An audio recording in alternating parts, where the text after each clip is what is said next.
Alright, welcome to another episode of the Middle-Aged Metalhead. Today I'm going to be talking about my most anticipated release this year. Not at all a new album or a reissue, but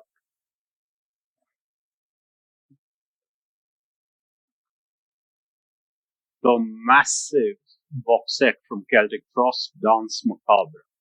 As you can see here, 7 LPs and a few other goodies included. Pre-ordered this back in October, and it came in about the last week of October, just as the month was ending.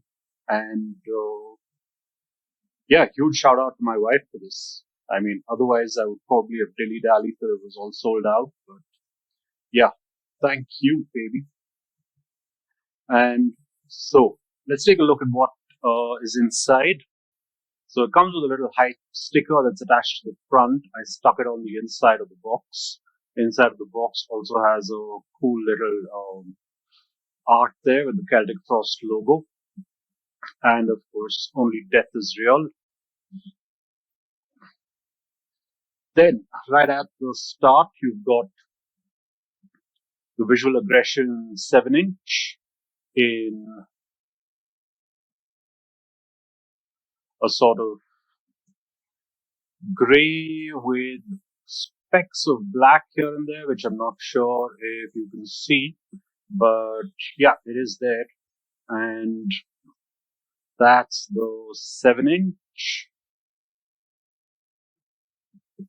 Pretty cool start.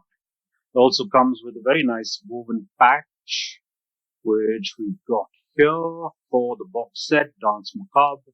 And then moving on to the box set itself, I'm just going to show it to you in completely random order. This massive hardbound book. I mean, this book itself, for a Celtic Frost fan, this is worth the price of admission. Absolutely brilliant, chronicling a sort of pictorial document of the years from 84 to 87. This is a Morbid Tale, as it's called. And look at that. I mean, just a whole bunch of fantastic photographs from that time period. And you've got lots and lots of reading material as well. Notes from Tom Warrior, reminiscences from that time. Look at this. I mean, seriously, this is fantastic. Well, if you're not a Celtic Frost fan, no judgment, but whatever. But if you are, like you should be, this book is absolutely amazing.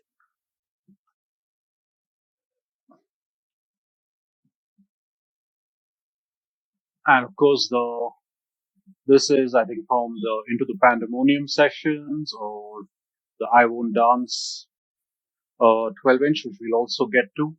But yeah, that's the book, A Morbid Tale. This is the front, beautifully packaged, very nice bind, and this is the back. Then you've got a huge poster, and I mean huge double-side poster of the band. And let me just see if we can get all of this in, or most of it at least.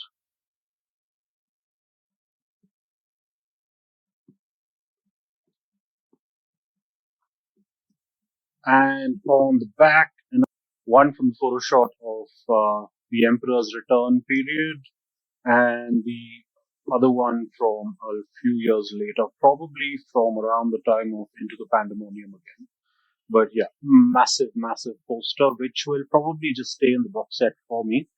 Don't really plan to put that up. Then coming on to the LPs. First up, we've got the I Won't Dance 12-inch, originally from the Into the Pandemonium album. and comes with printed in a sleeve.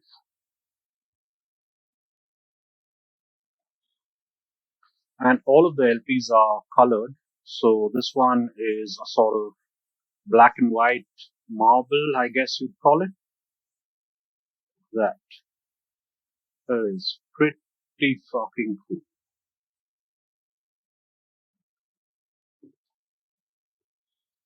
The printed sleeves themselves aren't of the best quality, so I would recommend moving all of the LPs to their own separate inner sleeves, better quality inner sleeves anyway. Then you've got Celtic Frost, the collector's single. This is on the back. This is basically just the one song on a single side LP. So this is what the back looks like. This is what side B looks like. And look at that. I mean, that is fantastic. And side A, in the chapel in the moonlight, you've got that here. So just really, really good looking record. Again, comes in one of these shitty black inner sleeves. So yeah, like I said earlier, just move all of this to better quality inner sleeves. Then you've got the Tragic Serenades 12-inch EP. Very nicely done print. And of course, here you've got the Usurper, Jewel Throne on side A and Return to the Eye on side B. For the LP itself, again, printed in a sleeve. And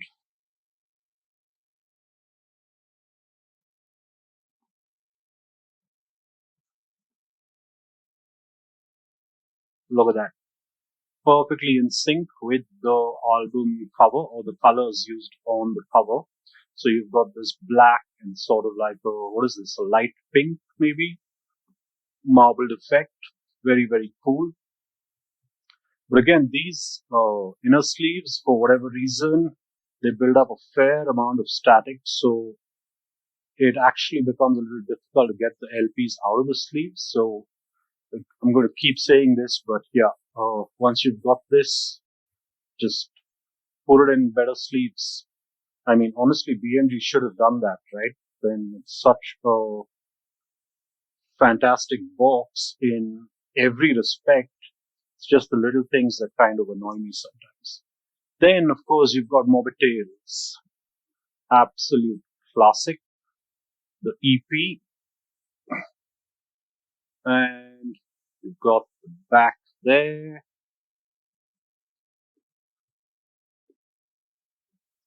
Again, printed in a sleeve.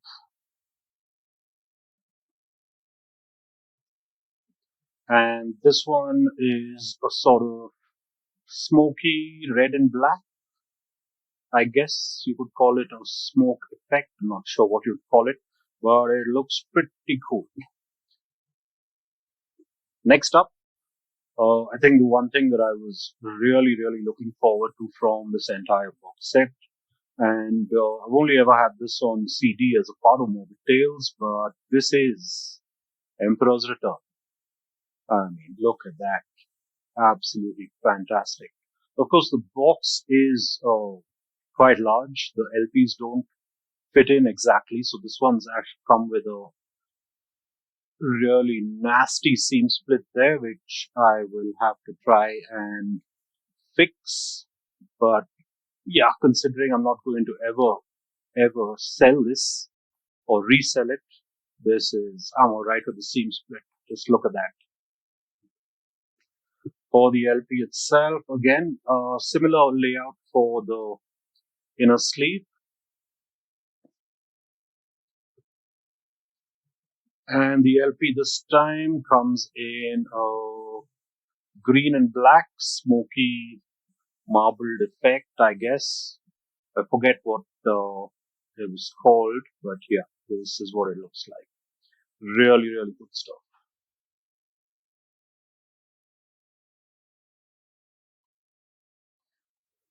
Then, moving on to my personal favorite from the band's discography, they, I mean, these guys between 84 to 87, right? Everything they did was a classic.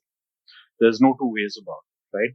Morbid Tales, Emperor's Return, to Megatherion, with that iconic H.R. Geiger artwork, I Satan, I think it's called. Look at that. And it comes in proper gatefold, so you've got some more Geiger there. And this is what the back looks like. Absolute stone cold classic album that had a massive influence on, I would say, all forms of extreme metal, right? This was just Celtic Frost at their very best. And this is what the LP looks like. So you've got, again, sort of a black and gray marbled thing happening.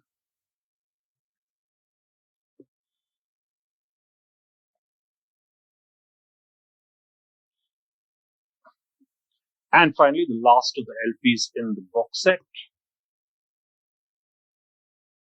This is what I would call a slightly flawed masterpiece. Not so much because of the songs themselves, but I can't help thinking what could have been, right? Into the Pandemonium, released in 87.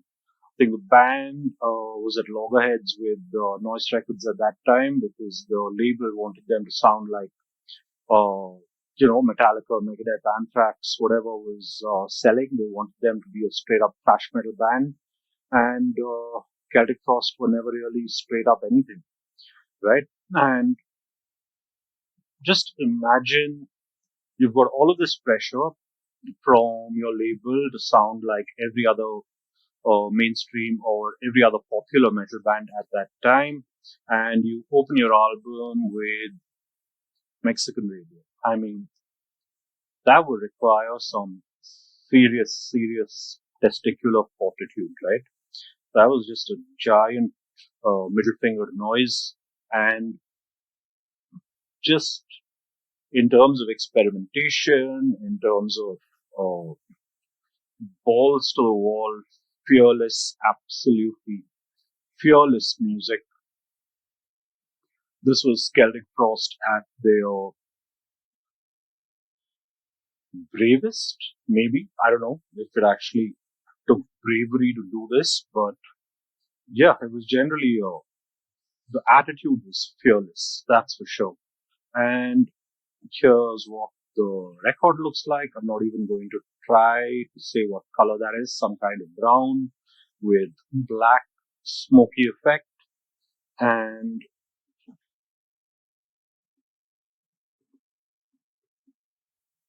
the album art itself, of course, taken from Hieronymus Bosch's Garden of Earthly Delights from the triptych. This is a little piece of the hell portion of that triptych. Looks really, really nice. And yeah, that's all 7 of the 12 inches. Then along with that, in the box itself, you've got a USB, a custom made USB that basically has all of the music. Let me just see if I can get this open. There you go. Look at that. So you've got the USB stick that basically gives you um, everything, all of this music, all 7 LPs and all the 7 inch, and there's a cassette as well. So everything, all of that music is on the USB if that is what you want. Although I think it's just cool to have, although I'll never be actually using it for anything. Then you've got a pin. Let me just open that up as well. So there you've got the Celtic Frost pin. And another very, very cool thing to have, the Celtic Frost Gravehell Bunker Rehearsals on cassette. So you've got that here. And this was recorded, I think, around about 84 is what I'm thinking. Yeah, summer and autumn 1984. So you've got back sleeve. This is what the cassette looks like. And you've essentially got early versions of Morbid Tales. You've got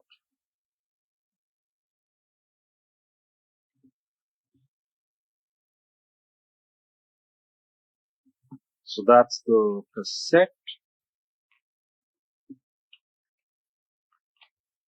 And all in all, I mean, this is a lot of different things, right? So this is what the inside of the box looks like as well for those of you interested. And this is the back of the box, basically detailing everything that's in it. And that is Celtic Frost's Danse Macabre box set. So absolutely fantastic release. A couple of gripes, of course, is that Vanity Nemesis is missing, but then I guess they wanted to focus on this particular period, the classic Celtic Frost period. And I guess what's the name of the other album that they did between Into the Pandemonium and Vanity Nemesis? Cold Lake. I guess Cold Lake is never going to be reissued, so that one's missing as well. So a part of me says, yeah, maybe they could have included those two albums, right, just for the entire collection. But considering the time period, just considering the quality of these releases, the this captures the peak of the band.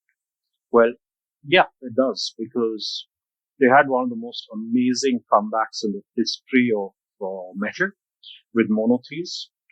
But these releases from 84 to 87, the kind of impact they had on metal, on underground metal, death metal, black metal, all sorts of extreme metal was, I would say, unmatched, right?